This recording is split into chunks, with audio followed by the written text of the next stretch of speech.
आज के दौर में महिलाएं किसी भी मामले में पुरुषों से कम नहीं हैं। घर हो या कार्यस्थल, महिलाएं आज पुरुषों के साथ कंधे से कंधा मिलाकर खड़ी हैं।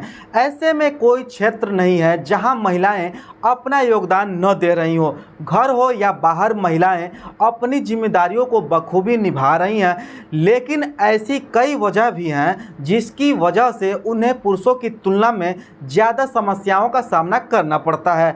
भारत की ही बात करें तो यहाँ पर हर मिनट एक महिला अपराध की शिकार होती है, फिर चाहे वो अपने घर पर हो, ऑफिस पर हो या फिर पब्लिक प्लेस पर हो। उनकी सुरक्षा पर हमेशा सवाल खड़ा होता है। नमस्कार, मैं एडवोकेट प्रदीप कुमार। आज इस वीडियो में जानेंगे महिलाओं के कुछ कानूनी अधिकार के बारे में जिसे वो जानकर काफ़ी लाभ उठा सकती हैं।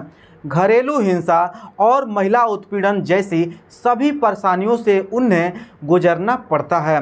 ऐसे में ज़रूरी है कि महिलाएं अपने हित के कानूनी अधिकारों के बारे में जानकारी रखें ताकि किसी भी तरह की प्रताड़ना को न सहना पड़े और उसके खिलाफ उनकी आवाज़ उठा सकें। दिसंबर 2016 में हुए निर्भया कांड को शायद ही कोई कभी भुला पाएगा।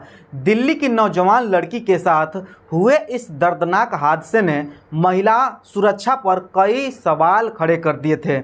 इसके अपराधियों को सज़ा सुनाने में सालों लग गए। इस घटना के बाद से देश में यौन शोषण से जुड़े कानून और भी सख्त कर दिए गए जिससे दोषियों को कड़ी से कड़ी सज़ा मिल सके। इसके अलावा अपराधी की उम्र अगर 18 साल से कम होती थी तो इसे माइनर के केस में डाल दिया जाता था और इसे जुवेनाइल जस्टिस के अंतर्गत भेज दिया जाता था, यानी वह कड़ी सज़ा से बच जाता था। हालांकि निर्भया केस के बाद इस कानून में बदलाव किया गया। अब अपराधी की उम्र 16 से 18 साल के बीच है तो उसे भी सख्त सज़ा सुनाई जाएगी और सज़ा दी जाएगी। अगर कोई व्यक्ति महिला का पीछा करता है तो यह अपराध पहले नहीं माना जाता था, लेकिन 2016 के बाद इसे भी कानूनी अपराध माने जाने लगा। इसके तहत महिलाएं ऐसे व्यक्ति के खिलाफ शिकायत दर्ज करा सकती हैं और उसे सज़ा दिलवा सकती हैं। पॉक्सो एक्ट क्या है, इसके बारे में जान लीजिए। पॉक्सो यानी protection of children from sexual offence act. POCSO act में बच्चों के लिए कानून बनाए गए हैं। यह कानून बच्चों की सुरक्षा के लिए बनाए गए हैं। इस कानून को 2012 में लाया गया था। इसके तहत बच्चों के साथ होने वाला यौन शोषण एक अपराध है। यह कानून 18 साल से कम उम्र के लड़के और लड़की दोनों पर लागू होते हैं। दहेज निषेध अधिनियम, इसके बारे में जानिए। इसके अनुसार शादी के समय दूल्हा या दुल्हन या फिर उसके परिवार को दहेज देना दंडनीय अपराध है। भारत में दहेज लेने या देने की प्रथा सालों से चली आ रही है। दूल्हे का परिवार आमतौर पर दुल्हन और उसके परिवार से दहेज की मांग करता है। सालों से चली आ रही इस प्रथा की जड़ें अब काफ़ी गहरी होती जा चुकी है। बड़े शहरों को छोड़कर देखा जाए तो देश के ज़्यादातर इलाकों में महिलाएं आज भी आर्थिक तौर से स्वतंत्र नहीं हैं। साथ ही तलाक को एक कलंक की तरह माना जाता है जिसकी वजह से दुल्हन को शारीरिक और मानसिक प्रताड़ना भी झेलना पड़ता है। दहेज की मांग कर शादी के बाद पूरी नहीं की जाती है तो लड़की को परेशान किया जाता है, उसे मारा जाता है और पीटा जाता है, यहाँ तक कि जान भी ले ली जाती है। दहेज प्रथा आज भी प्रमुख चुनौतियों में से एक है जिससे हमारा समाज जूझ रहा है। इस अधिनियम के बाद महिलाएं खुलकर शिकायत दर्ज करवा सकती हैं जिससे दूसरी महिलाओं को भी बहुत ज़्यादा जानकारी होगी और उनके अंदर हिम्मत आएगा। अब जानते हैं मैटरनिटी लाभ अधिनियम 1861 के बारे में। यह अधिनियम महिलाओं के रोजगार और कानूनी द्वारा अनिवार्य मातृत्व लाभ को नियंत्रित करने के लिए बनाया गया है। इस कानून के तहत हर कामकाजी महिला को 6 महीने के लिए मैटरनिटी लीव मिलता है, यानी कि काम से छुट्टी मिलता है। इस दौरान महिलाएं पूरी सैलरी पाने की हकदार होती हैं।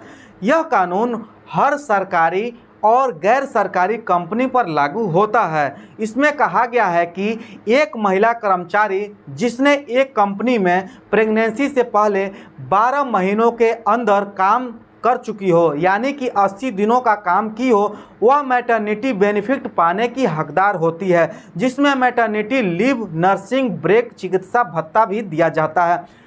1961 में जब इस कानून को लागू किया गया था तो इस समय छुट्टी का समय सिर्फ 3 महीने था और बाद में जो 2017 में इस कानून में संशोधन कर दिया गया और इसमें 6 महीने का बेनिफिट दिया गया कि छुट्टी मिले। अब जानते हैं कार्यस्थल पर महिलाओं के साथ अगर उत्पीड़न होता है तो क्या होगा।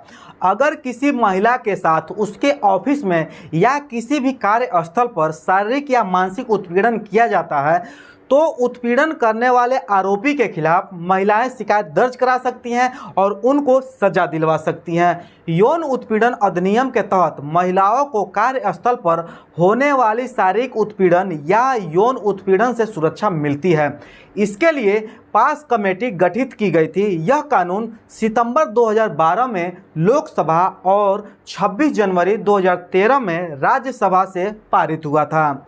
समान प्राथमिक अधिनियम 1976, इसके बारे में जानते हैं। इस अधिनियम के तहत एक ही तरह के काम के लिए महिला और पुरुष दोनों को मेहनताना भी एक जैसा ही मिलना चाहिए, यानी यह पुरुष और महिला श्रमिकों को समान प्राथमिक के भुगतान का प्रावधान कराता है। यह अधिनियम 8 मार्च 1976 में पास हुआ था। आज महिलाएं पुरुषों के साथ कंधे से कंधा मिलाकर काम कर रही हैं, लेकिन इसके बावजूद कई जगहों पर उन्हें समान तनख्वाह के लायक नहीं समझा जाता है। इसलिए इस कानून को बनाया गया था। Calcutta training doctor murder case के बारे में आप जानते ही होंगे। अभी तक आप भूल नहीं सकते हैं कि उस महिला के साथ क्या हुआ। इसी सब चीज़ों को ध्यान में रखते हुए इस वीडियो को बनाने का मेरा मकसद यही है कि अगर कोई महिला परेशान है किसी पुरुष से, अगर वह प्रताड़ित होती रहती है, मारपीट सह रही है, घर में रह रही है, नई नवेली दुल्हन है, तो उसको अपनी कानूनी अधिकार जानना चाहिए, अपना बचाव करना चाहिए। वो सबसे पहले क्या करे, ये सब कोई भी झंझट न सहे। सबसे पहले अपना फ़ोन उठाए, फ़ोन से वो नंबर डायल करे 1090 यानी 1090। इस पर महिला हेल्पलाइन नंबर है। इस पर महिलाओं की बात सुनी जाती है। उनके साथ कोई भी बुरा बर्ताव करता है तो तत्काल उन पे कार्रवाई की जाएगी और उस महिला को सुरक्षित बचाया जा सकता है। अगर मान लीजिए बाय द वे कभी 1090 नंबर डायल नहीं होता है तो आप लोग 112 नंबर भी डायल कर सकती हैं, पुलिस हेल्पलाइन नंबर भी ले सकती हैं। इस पर आपको सुरक्षा जरूर मिलेगा। इस वीडियो को बनाने का मेरा मेन मकसद यही है कि कोई भी भारत में महिला है, अगर उसके साथ मारपीट हो रहा है या फिर उसके साथ छेड़खानी हो रही है तो वह अपना बचाव कानूनी तरीके से कैसे कर सकती है।